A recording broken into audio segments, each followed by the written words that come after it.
welcome to episode 2 of Must Play for 2019. We're back with a brand new set, bigger and better than ever, thanks to one man alone. He probably doesn't want his name mentioned, so I won't now, but I'll make sure to thank him later in the show. He's not the only one. As always, I'm sitting with Julian Price, David Fishpether, and Ryan Mason. Huge week this week, boys. Well, it is episode 2, but it really feels like episode 1. It does. We're relaunching. We've got a brand new space. It's been set up beautifully. We actually have lights. This is not a dining table. This is not a tablecloth that my nonna would use to make lasagna with. Yes, it's a bed sheet. And we love our bed sheets. So much more comfortable. We are, of course, live on Facebook. If anyone wants to comment and get involved in the show, you can do that by heading over to our Must Play group. Jules is going to be in charge of reading out your comments for this show, and we will make sure to integrate as many as we possibly can. First of all, we normally wrap up all the big news, whether that be movies, film, games, or tech, and movies and film just hits me as the exact same thing. But this week, we're not so much wrapping up the entire week, because right off the bat, we've had some huge announcements today, starting with a brand new Avengers trailer. Now, this was deemed the special look. Ryan's going to bring it up for us very shortly. It is only a minute long. We don't get a whole sense of what the movie's going to be. It does have a new tagline, though, which is not what we've lost, it's what we have left, is sort of the message you get from this trailer. Fish, you're our movie buff. What do you think?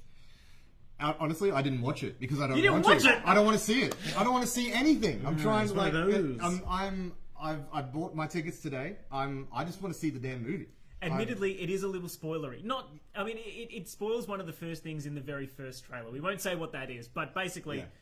I was a bit shocked. Out loud before, and I'm sorry, I didn't realise you were doing that. I was a bit shocked. One of my best mates is doing this with Star Wars. He's refusing to even look at posters for the new one. Well, there's nothing out, so there's no issue there. When it comes out, I'm like, how am I going to talk to you about it? Yeah, obviously you guys. You alluded to something though, because this new trailer coincided with the tickets being released today, and you and I had a huge problem earlier this morning because IMAX Melbourne completely shat itself. Its website went down, and you could not get on. Not one person. You couldn't buy tickets. Absolutely not. They were supposed to Ticketmaster. They were supposed to have a half an hour window from 8:30 to 9 o'clock, where it was for members only. And I actually know people who signed up to be a member in the week before, just hoping that they could get primo tickets for opening night. But come 8:30, they couldn't even log in. Absolute crash. So you didn't get tickets? I got tickets. Not me personally. A friend was calling because he had a day in lieu. It's funny you said that because I couldn't even get through on the phone. I was trying everything. I had my phone, I had my computer, and then I was calling, and I tried to get my girlfriend to call. And in the end, I just gave up and booked at Hoyt's. It'll be just as good. Extreme Screen? Extreme Screen. It's the same at movie. the District. It's a great cinema. Yeah. I totally... It's not IMAX, but it's pretty damn close. Our Avengers hype is hitting fever pitch. It comes out on the 24th of April, which is a Wednesday, by the way. It's really bizarre here in Australia that normally... It's always Thursday, isn't it? Yeah, typically, but for some reason it's coming out a day earlier. Yeah. Not sure how that's going to affect, I suppose, opening nights in terms of ticket sales, but apparently it's already the biggest pre-sale in the history of film. It's absolutely blowing records out of the water already. Did it beat Force Awakens? I think, because they're pushing into China as well. It's actually releasing in China the exact same week as it is the rest of the world, so they're looking at an opening weekend potentially of like $800 million they're forecasting. There's a few clients in China. That's insane. There's a few clients in China. Just a few, yeah. I think they've got like 1 billion people that might be interested in saying. Give or take. I'm pretty sure Captain Marvel cracked $1 billion. It's about to, I think it was sitting at 990 million at last check. Speaking of the Avengers, there was a little cute update from one of the directors, Joe Russo, in regards to Spider-Man. We know that Tom Holland is as loose-lipped as they come when it comes to spoilers. And this is what he had to say. Speaking with comicbook.com, Joe Russo has said, Tom Holland does not even get the script. Tom Holland gets his lines, and that's about it. He doesn't even know who he's acting opposite of. We just use very vague terms to describe to him what's happening in the scene because he has a very difficult time keeping his mouth shut. Which, I love him for it. Don't get me wrong. I love the fact that he has, in the past, come out on stage thinking that an entire cinema had seen the first Avengers movie, Infinity War, and just revealed that he died in it. And they hadn't seen the movie yet. He thought he was coming in at the end, but he was right at the beginning. He was like a special guest. It's just insane to think that they're going to this length to keep him out of the loop. Yeah. I feel like he's just like a nerd like us he's just been holding it in so long. And all he wants to do is talk about it and geek out about it, right? So that's why you can't help but love him, right? Like, that's great. No, he's sensational. He's my favourite Spider-Man. Real quick, you haven't got tickets yet to Avengers? No? No. No. Get on it, boys. I'm Come on, disappointed boys. in both of you. Yeah, As nerds on the Only- podcast, you only need to get your just- movie tickets I only early. just saw the other one. It did come out pretty recently. Let's push the Avengers hype to one side because we know that's going to still be building over the next 2 weeks or so. Game of Thrones is coming even sooner, April 14. The first episode launches on HBO, Showtime here in Australia if you're lucky enough to pay for that on Foxtel. We got a new poster today, and it's teasing what looks to be the death of everyone. We know that no one is safe in Game of Thrones. This was posted to their Twitter feed. It shows the classic Iron Throne of Game of Thrones, but instead of the swords, they're individual characters. It's quite powerful. I mean, And buried in snow. and buried in snow. We know the White Walkers are coming. So Yeah. I mean, They're finally here. Winter is here. I think winter hit a long time ago for these characters. Meso, do you think everyone's going to die? Do you have? No. I don't No? think everyone is, but I think they're going to swing the axe. Yeah. You'd hope they're good at Cersei doing does, that. wouldn't you? Like, everyone's just... I don't know. I was a firm believer that Joffrey died too early. I thought he could have been hated for longer.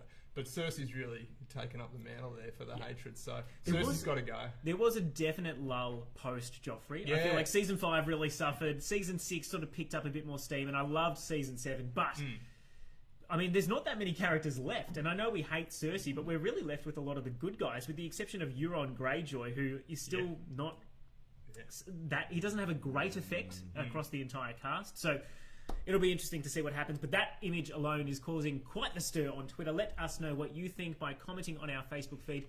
Who's going to die in the final season of Game of Thrones when it kicks off on April 14? Another big announcement during the week, and this one sort of came out of left field. Keep in mind, we haven't had a game in this series, a brand new game in this series, for about 7 years now. I think 2012 was the last time. Borderlands 3 has been announced by the developers with quite a hefty trailer. I think it went for about 4 minutes or It was so. huge. And, I mean, we got a really great look at this game, which is potentially going to come out, later this year, early next year? I mean, where do you think it's going to be? I mean, Fish, you've played Borderlands before, so have you, Meso. Yeah. I mean, what's your gut reaction to this? Did you want this game? Was it even something you were considering? Yeah, I think so, because this is sort of the, origin of Destiny and Division and all that sort of stuff. And Borderlands 2 was fantastic fun. So I'll be picking it up. The art style was something that took me a long time to get used to. Yeah. But once you are used to it, it is quite quirky. Fun and fun. fact about Borderlands: the art style was not their first choice. Oh. When they first released like concept screenshots of the game, it just looked like any other shooter, and then they added the cell shading to it, and it's taken off and it's created this whole other genre of gaming almost. So you're saying it wasn't their art style when the game launched? No, when it was like trailers. and Oh, all that okay, sort of yeah. stuff. Because it is iconic. There's nothing really else like it Yeah. in terms of... I know Nintendo loves to do cel-shaded games, and there are more AAA publishers leaning that way, but typically speaking, for a first-person shooter, it is the only one. It's the one that springs to mind. Yeah. Definitely stands out. I usually think of cell shaded for like anime based games, but I have to be honest. The art style is what kind of turns me off it. I haven't got past it like you have, Mesa, but I did enjoy what I played of the game, especially could do like co-op stuff. Yeah. I really enjoyed that. Yeah. So I'll probably give it a go. They've just released the Game of the Year edition, I think, for Borderlands 2, just to get everyone back into it. And I nearly picked it up, actually, thinking that this one's coming out. So Well, I've never played it, and I think that's coming to the Switch as well in some Yeah, capacity. I So think it I is, might yeah. have to give that a go when it launches, just to see what it's really all about. you Because probably do need some mates to play with, I reckon. It's Well- probably one of those games that really improves if you've got someone to play with. speaking of, one of the men that we work with, a great security guard by the name of Keith, is so into Borderlands. Julian, how many times do we have to tell you this is a silent space? I'm not even going to tell you what that was for. He actually came up to me and he said, about a week before this announcement was made, he said, the day that Borderlands 3 gets announced, I have to start saving because I need brand new computers for myself, my wife, and my 2 girls. They love playing Borderlands together. A family affair. And he Yeah. walked up to me the day it was announced, and I'm like, mate, you are going to be spending a whole heap of cash. And he's just looking so disappointed, but he's also so excited. It's A great. gaming rig for all. Oh, look, I don't know where he fits this stuff in his house, but he's going to be having a lot of fun when that game comes out, which we think might be later this year. I think there was a leaked release date of September, but it might have been an April Fool's. It was posted on April Fool's Day, and I think it said September 13 or something like that, but who knows if that's true or not, because it came with a little picture like... So, probably not. Probably not. We love talking about video games, but one thing we do often touch on this show is social media, mainly because social media taps into video games like no other medium in this day and age. But with Facebook being, in particular, under fire, Facebook and Twitter, in the wake of the Christchurch mass shooting, Mark Zuckerberg has come out and started his own essentially hour-long podcast where he's sitting down with heavyweights of the news industry to talk about how Facebook could be better. And I suppose if you've been following what Mark Zuckerberg has said to US Congress, there's always this talk about doing better, making tweaks, but at the same time, we're in this for the first time ourselves. This is the first time anyone's experiencing it, so don't really hold us to account. He's released this hour-long video series, which you can see in the bottom right-hand corner of your screens, chatting to one of the biggest publishers in Europe, no one that anyone here in Australia is going to recognise, but it's essentially an hour-long discussion as to how Facebook can improve its news service.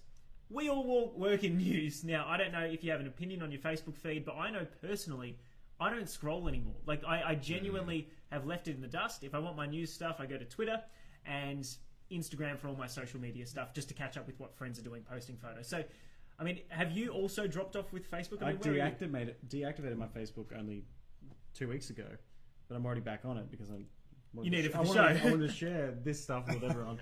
I haven't been on it for about 8 years. I think 8 years ago. Ryan's logged onto my Facebook, I'm and it's coming up saying, "Oh, welcome to Facebook. Do you want to know how to use it?" But I think the reason I got off it, mine got hacked. Yep. And then I thought, oh, that's it. I don't need it. Bang, got rid of it. But I think if Facebook want to improve the live streaming, which is what we're doing right now, needs to be instantly filtered. Instantly.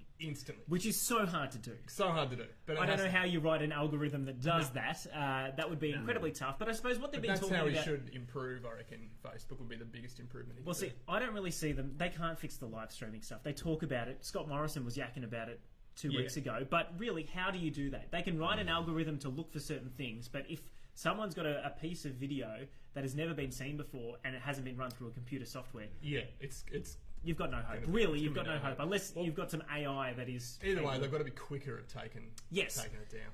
Regardless, though, and one stopping thing... the sharing and the flood of it after that. One thing they've been particularly on top of is trying to get rid of fake news, and they're constantly talking about whether they want to actually pay professional publishers of news for their content on Facebook, something that doesn't happen now, something that doesn't happen on Twitter or anywhere.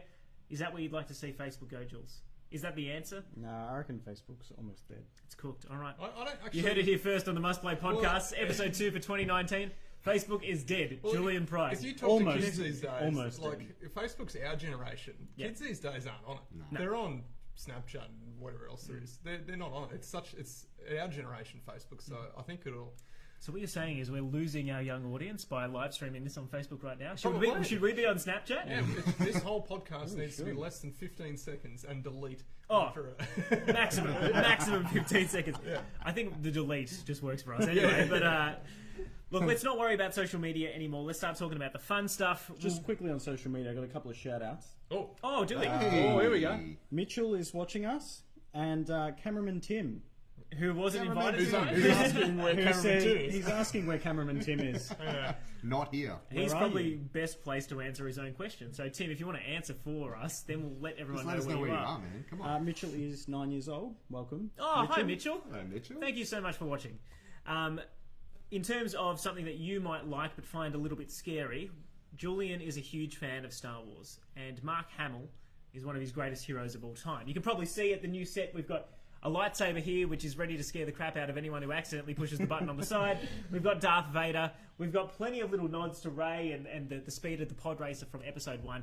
And the man who was central to Star Wars for your childhood was Mark Hamill. He was Luke Skywalker. That's right. But he's going to be playing a slightly different role. I think he posted this video to Instagram, which we'll have a listen to. Hello, WonderCon. It's Mark Hamill here. And if you're wondering who's going to voice Chucky in the new Child's Play, you're looking... Sorry, Jules, we'll just fade him out there. I just love staring at a disembodied head that nobody else... I mean, everyone can see, but we can't His voice is iconic. He is, and he did such a great job playing the Joker in the Arkham Asylum series, which was incredible that And Batman the original animated series. Yes. He goes way back. He does. He's got a talent for voices, which extends far beyond what a lightsaber and the Force can do. And he's going to be playing Chucky. Yes. Now, in terms of horror, Chucky is so iconic, Fish. Yeah. I mean, do you think he's the right choice for the new voice? Because Absolutely. where that series is going, it's so complicated. Oh, mate, it's a whole thing. So apparently, there is a remake. There is a remake. It's called Child's Play. It's coming out June this year, July this year sometime. But there is still talks of the original movie series continuing and possibly a TV series with all the same characters from the 80s Chucky. So Brad Dourif, who voiced the original Chucky, is apparently still attached to that. But this is a whole new thing, and now we've got Mark Hamill, which I think is brilliant. Mark Hamill has the voice to do this. For such an iconic character like Chucky, you need someone as iconic as Mark Yeah, Hamill. absolutely. Like, you Because see what he he's did not with the just Joker. Luke Skywalker, he's Yeah. also the Joker. I honestly think he's better as a voice actor. He's just so fantastic as a voice actor. You don't have to stare at And that that's- dimple. Yeah, that's right. And no, I think it's fantastic, and I think he brings star power to this new remake, which will put it on the map a little bit more. Because otherwise, it's just another horror remake. You know? So, do we know when it's coming out? Do we know even what it is? Yeah, it's a remake of the original movie. Okay. Yeah. And does that have the original creator involved at all? No. No. They were asked to be involved. They were told they could have an executive producer sort of thing, but they're like, no, we want to make our own stuff. We've still got like 100 sequels in mind, so they're not involved at all. It's all new. It's all new. Look forward to hearing a bit more out of Mark Hamill once we learn more about that project. Of course, horror. It's been a huge week. It's been a huge 2 weeks for horror. We had Pet Sematary come out this week, just past. Well, it's actually not out. It's not out. It's out tomorrow. Out tomorrow. You sorry. saw a preview screen. Yeah, Mr. apologies. Fancy. It seems like that happened weeks. Gets his privilege. That happened weeks ago in my life. All right, it's for your. I'm still excited to see it. You commoners will watch it when you watch it. But another huge movie that has come out is Us. Us. Something that we were super excited about. Jordan Peele's second horror film after he ditched Comedy Central, and you've had an in-depth look. I have. It's look, this movie is huge at the moment. It's rating amazingly. Critics are frothing over it. It's breaking box office records. It's the biggest original horror opening of all time. Which is crazy. It's just incredible. Like, you know, we're talking bigger than Friday the 13th. We're talking bigger than A Nightmare on Elm Street. It just beat the record that was set by A Quiet Place. Yep. last Which was year. another excellent Fantastic film. So it's really good times for horror. But I wanted to dive in and see, was this movie really that good? So here we go. Jordan Peele, the comedian, now horror film director, who surprised us all with the incredible Oscar-winning Get Out, has proven that he isn't just a one-trick pony with his new thriller Us, bringing the crowds in droves. But is the film really that good?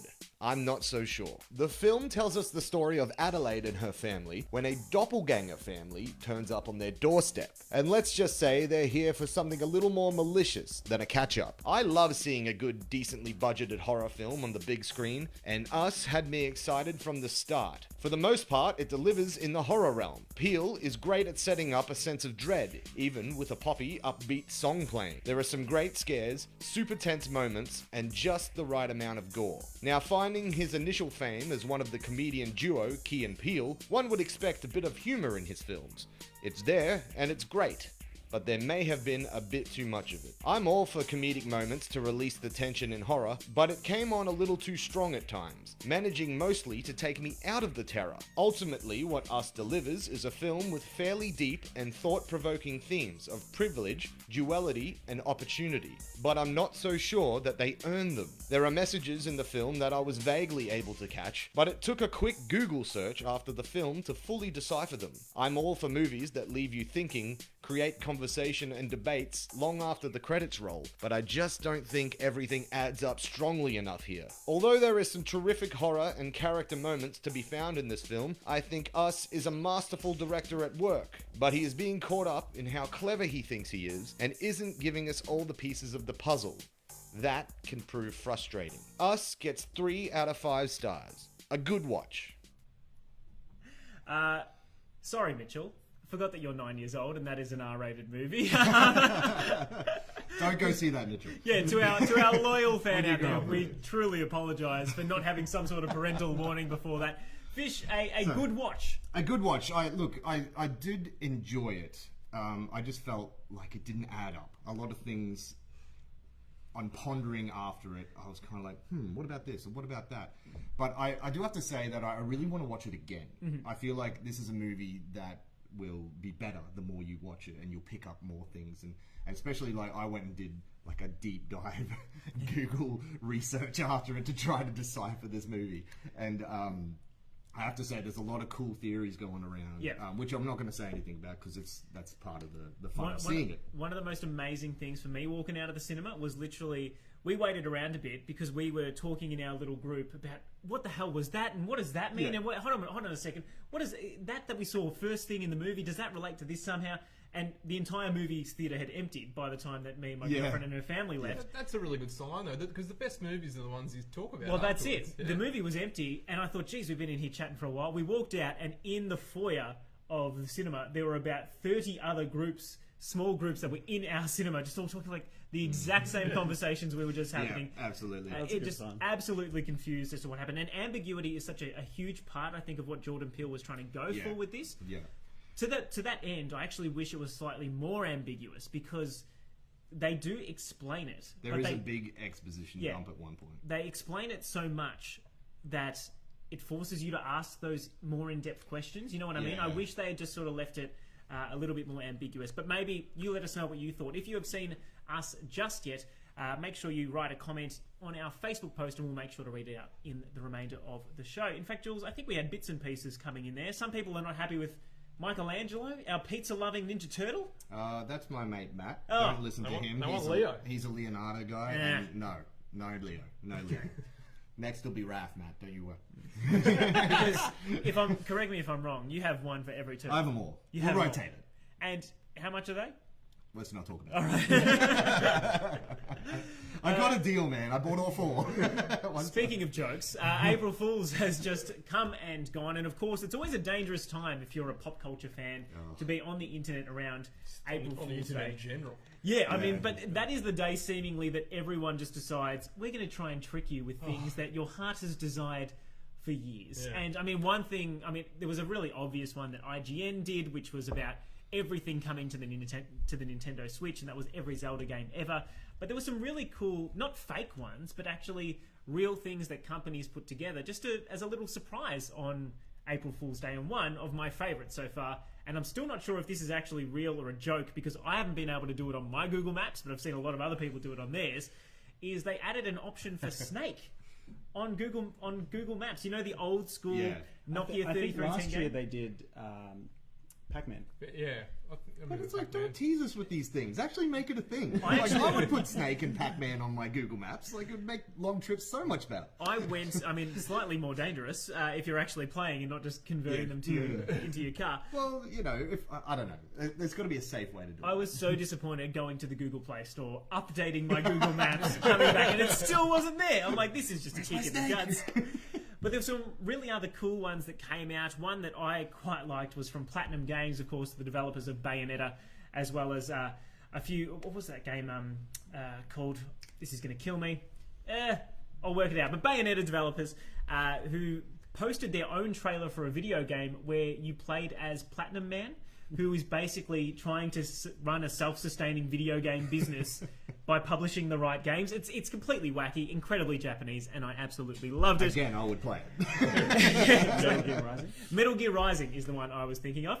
And another really, really cool update, which was only present for a short while, was in For Honor, the Ubisoft game, which is not one that I expected to get an April Fool's update in, but we're showing a stream right now that we've plucked from YouTube, where all of the Raving Rabbids stuff, I mean, the most bizarre series to try and combine with For Honor, was dumped into that game. And I think that's really cool. I don't know if there's anything else that you've seen pop up online, but I love the fact that we're in a space now where it's so easy to update things that developers can just throw in these little Easter eggs whenever they want. I mean, what has caught your eye in the past week? I saw the announcement of Fire Festival 2.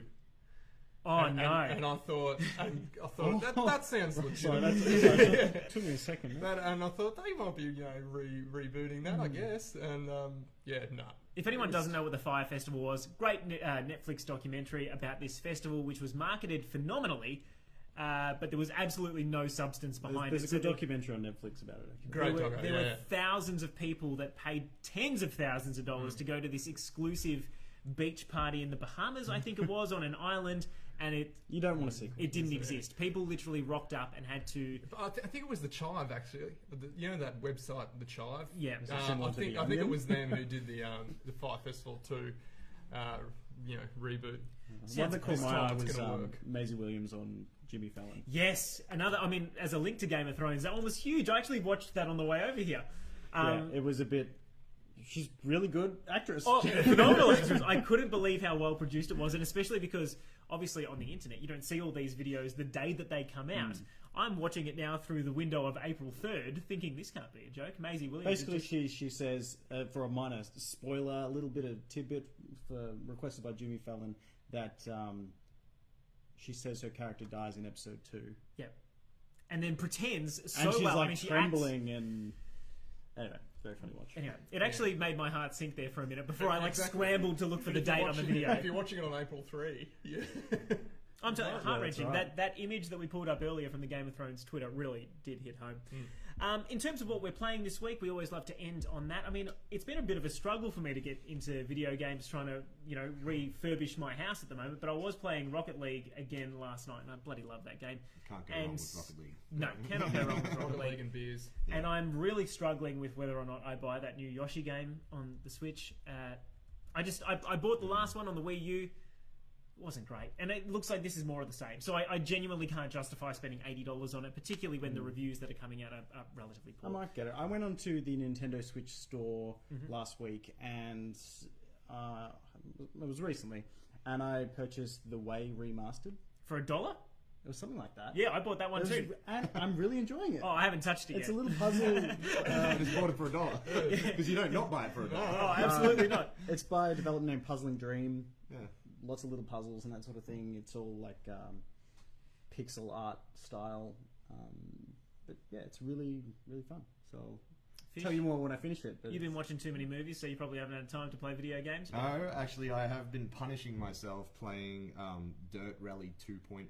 I thought you were about to say Dark Souls or something. no. Certainly Oh, not that's Dirt right. Rally Yeah. 2. Basically, it's the Dark Souls of racing. Oh. Oh my god, it's so brutal. You've one wrong turn and you're done. Like it's a fantastic game though. I'm super addicted to it at the moment.